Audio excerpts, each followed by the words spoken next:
বুঝোক এই নতুন ওয়ার্ডটা ইউজ করার একটাই মাত্র রিজন হচ্ছে আমি রিসেন্টলি একটা সিরিজ দেখা স্টার্ট করেছি, সেটা হচ্ছে গিয়ে এমিলি ইন প্যারিস।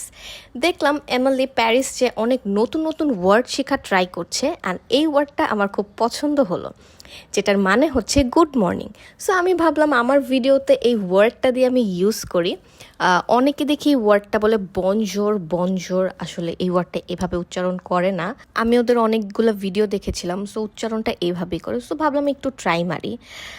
সো সবাই এখন ভাববা যে আপু তুমি কি get ready with me video করছো? আমি না, একদমই না।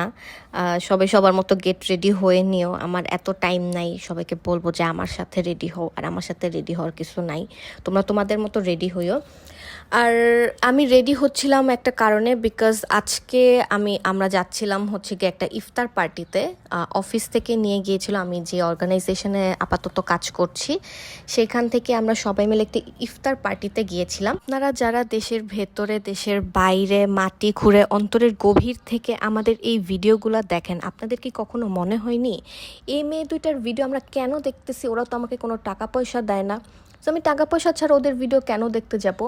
আমি কিন্তু আরেকজনের ভিডিও দেখার সময় নিজেকে সেম কোশ্চেনটাই করতাম। তখন আমি মানুষের ইনবক্সে যে কোশ্চেন করতাম যে আপু ভাইয়া প্লিজ আমাকে কতগুলো টাকা দেন, আমার কাছে টাকা নেই, তারপরে আমি আপনার ভিডিওগুলো দেখব।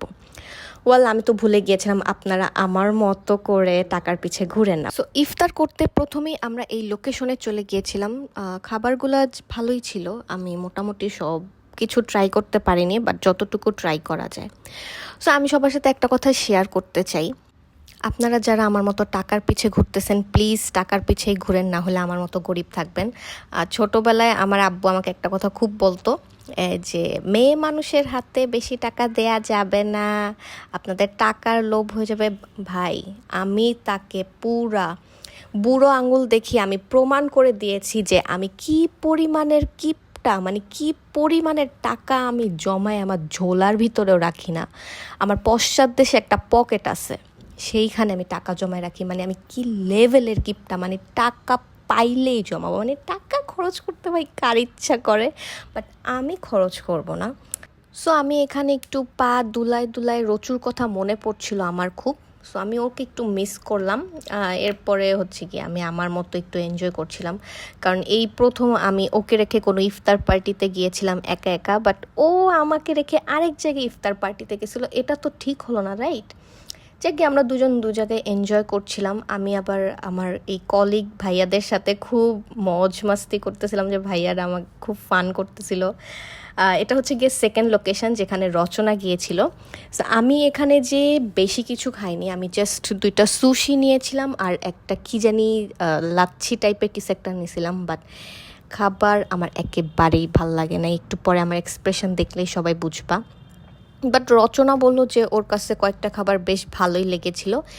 আর আমি অত বেশি খেতে পারি নাই, বিকজ আমি ইফতারের পরে একেবারেই বেশি খেতে পারি না। আমি হচ্ছে গিয়ে ইফতারের পরে ভাত লাভার। সবাই ভাত খেও, না হলে আমার মতো পেটের গ্যাস একবার শুরু হইলে ভর দুপুরে তোমরা ধাম ধুম সাউন্ড করে তোমার পাশের জনের ঘুম ভাঙায় দিবা, বুঝছো? এটা ছোট্ট করে একটা টিপস দিলাম পেটের থেকে গ্যাস রিমুভ করার জন্য। সো যারা এই যে চা লাভার, প্লিজ তোমরা চাই খেয়ে, আমি অত চা লাভার না। সো এখন হচ্ছে বাসায় যাওয়ার সময়। Good night.